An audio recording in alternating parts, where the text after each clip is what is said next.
వేదిక మీద ఉన్న పెద్దలు, మొదటిసారి ముఖ్యమంత్రి అయి మా నారాయణపేట్ గడ్డ మీద అడుగుపెట్టిన మన ప్రియతమైన నాయకులు రేవంత్ అన్న గారికి, మిగతా పెద్దలు, శాసనసభ్యులకు, మా పెద్దలు గురునాథ్ రెడ్డి తాతగారికి, జితేందర్ అంకుల్కి, మిగతా వేదిక మీద ఉన్న ప్రతి ఒక్కరికి, మరి నారాయణపేట్ నలుమూలల నుంచి ఈరోజు ఇంత ఘనంగా మా రేవంత్ అన్నకి స్వాగతం పలికిన ప్రతి ఒక్కరికి కూడా పేరు పేరున ధన్యవాదాలు తెలుపుకుంటున్నాను. ఆ రోజు ఇదే మైదానం, ఇదే వేదిక నుంచి రేవంత్ అన్నని కోరింది ఒకటే, మాకు మా రైతులకి న్యాయం కావాలన్నా నారాయణపేట్ కొడంగల్ ఎత్తిపోత పథకం అనేది అమల్లోకి రావాలి అన్నా అని చెప్పడం జరిగింది.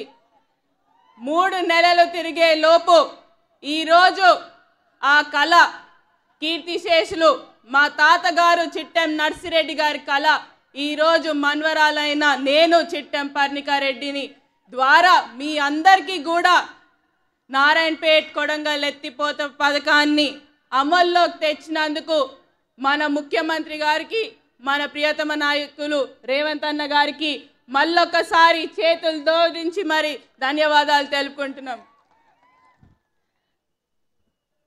ఏ విధంగా అయితే పోయిన ఎన్నికల్లో మీరందరూ కూడా ఎంతో కష్టపడి అమ్మ మేమున్నామని చూపించిండ్రు. ఆ రోజు చెప్పిన ఏ విధంగా అయితే మీరందరూ వచ్చిండ్రో మీరే నా ధైర్యం, మీరే నా బలం అని చెప్పిన అదే విధంగా మళ్ళొకసారి ఇంత పెద్ద ఎత్తున తరలి వచ్చిన ప్రతి ఒక్కరికి కూడా మళ్ళొకసారి మీరందరూ కూడా నిరూపించుకుంది ఒకటే, ఏంటంటే పర్ణికమ్మకి బలం అంటేనే జనాబలం, జనాల బలం, మీరందరూ నా బలం అని మళ్ళొకసారి నిరూపించుకున్నందుకు ప్రతి ఒక్కరికి కూడా అక్కడ చివరిగా నించిన ప్రతి ఒక్కరికి కూడా పేరు పేరున ధన్యవాదాలు తెలుపుకుంటున్నాను. అన్న మీరేదైతే ఇన్ని సంవత్సరాల కళని నెరవేర్చడం జరిగింది, కానీ మా నారాయణపేట్ ఇప్పటికీ కూడా ఇంకా అలాగనే ఉందన్న. మాకు కావాల్సింది ఈరోజు మీరందరికి తెలుసు, నారాయణపేట్ మున్సిపాలిటీ అంటే చరిత్రలో మొదటి మున్సిపాలిటీ తెలంగాణలో అంటే మన నారాయణపేట్ మున్సిపాలిటీ. అదే మున్సిపాలిటీకి ఆ రోజు కూడా చెప్పడం జరిగింది, ఈరోజు కూడా మళ్ళొకసారి అన్న అడగడం జరుగుతుంది, ఏంటంటే మాకు ఒక అండర్ గ్రౌండ్ డ్రైనేజ్ కావాలన్న మున్సిపాలిటీకి. మున్సిపాలిటీ చూడాలంటే పైకి చూస్తే డివైడర్లు, లైట్లు మంచిగా కనిపిస్తుంది, కానీ లోపలికి వెళ్తే ప్రజలు చాలా చాలా కష్టపడుతున్నారు. దాంతోపాటు మిగతాయి కూడా పోయిన ఈ 4 నెలల్లో కూడా ఏదైతే వికారాబాద్ కృష్ణా రైల్వే లైన్ కూడా మంజూరు కావడంతో మాకు చాలా ఆనందంగా ఉంది. మళ్ళొకసారి దానికోసం కూడా కృతజ్ఞతలు తెలుపుకుంటున్నాను. ఆ రోజు ఇదే సభలో మీ అందరు చెప్పడం జరిగింది, 6 గ్యారెంటీలు కాంగ్రెస్ ప్రభుత్వం అధికారంలోకి వస్తే 6 గ్యారెంటీలు తప్పకుండా ఒకటి తర్వాత ఒకటి చేసుకుంటే వెళ్ళొస్తామని చెప్పడం జరిగింది. అదే విధంగా ఈరోజు మా మహిళా సోదరుమణులు అందరూ కూడా ఆర్టీసీ బస్సులో ఈరోజు ఉచితంగా వెళ్తున్నారు. దాంతోపాటు రాజీవ్ ఆరోగ్యశ్రీ అనేది కూడా 10 లక్షలు అవి కూడా అమల్లోకి వచ్చింది.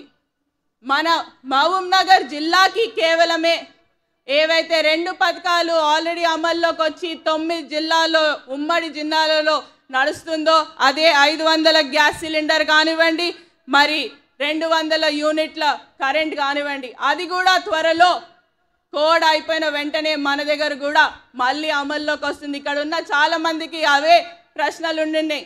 దాంతోపాటు మన కాన్స్టిట్యున్సీకి 3500 ఇంద్రమ్మ ఇల్లులు అనేటివి కూడా ఈ రానున్న సంవత్సరంలో రాబోతున్నాయి. ఇవన్నీ కాకుండా ప్రతి ఒక్కటి ఆ రోజు మహిళల కోసం మాట్లాడి మహిళల సంఘాల కోసం మాట్లాడడం జరిగింది. ఆ రోజు మహిళా సంఘాలకి వడ్డీ లేని రుణాలు అని చెప్పి ఈరోజు అదే మహిళా సంఘాలకు కూడా మన నారాయణపేట్ జిల్లాలోనే 5000 పైగా మహిళా సంఘాలు ఉన్నాయి. ఒక మహిళగా చాలా సంతోషంగా చెప్తున్నాను ఏంటంటే వాళ్ళకి రుణాలు అనేటివి కూడా ఇప్పటి వరకు 4 కోట్ల పైన రుణాలు అనేటివి ఆ మహిళా సంఘాలకి అందజేయడం జరిగింది ఈ 4 నెలల్లో. ఇదే విధంగా మాకు మళ్ళొకసారి ఈ రానున్న లోక్సభ ఎన్నికల్లో కూడా మీరు మళ్ళొకసారి మీరందరూ మద్దతు పలుకుతే తప్పకుండా ఏదైతే నారాయణపేట్ కానివ్వండి ఈ చుట్టుపక్కల ఉన్న గ్రామాలన్నిటికీ కూడా మళ్ళొకసారి తిరిగి ప్రతి ఒక్కరికి కూడా చెప్పేది ఒక్కటే ఏంటంటే, ఏ విధంగా అయితే నాకు ఈ పోయిన ఎలక్షన్లో మీరందరూ ఆశీర్వదించినరో అదే విధంగా రానున్న ఎన్నికల్లో మా వంశన్నను కూడా అదే విధంగా ఆశీర్వదిస్తారని కోరుకుంటూ, దాంతో పాటు నాకు వచ్చిన మెజారిటీ కన్నా డబుల్ మెజారిటీ అనేది కూడా తెచ్చి మన రేవంత్ అన్నకి నిరూపించుకుందాం నారాయణపేట్ సత్తా ఏంటో. మరి సపోర్ట్ చేస్తలేరు, మరి రేవంత్ అన్న ఏమనుకుంటాడు? ఉట్టిగానే మాట్లాడుతుంది అమ్మాయి, ఏం చేస్తుందో అనుకుంటాడు. మరి అవునా కదా?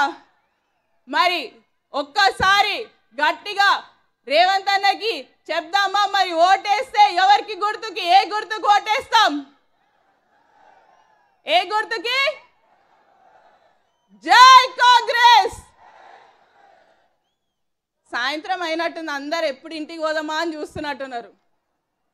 ఒక్కసారి గట్టిగా జై కాంగ్రెస్, జై కాంగ్రెస్ అన్న. ఇంకొక రిక్వెస్ట్ ఏంటంటే, మా కోయిల్కొండ మండలం ఒకటి మీరు చూస్తున్నట్టు ఎండలు బాగా ఎక్కువైనాయి. ఎక్కడ బోర్లు వేస్తున్నా కూడా బోర్లు పడని స్థితిలో ఉన్నాం మేము.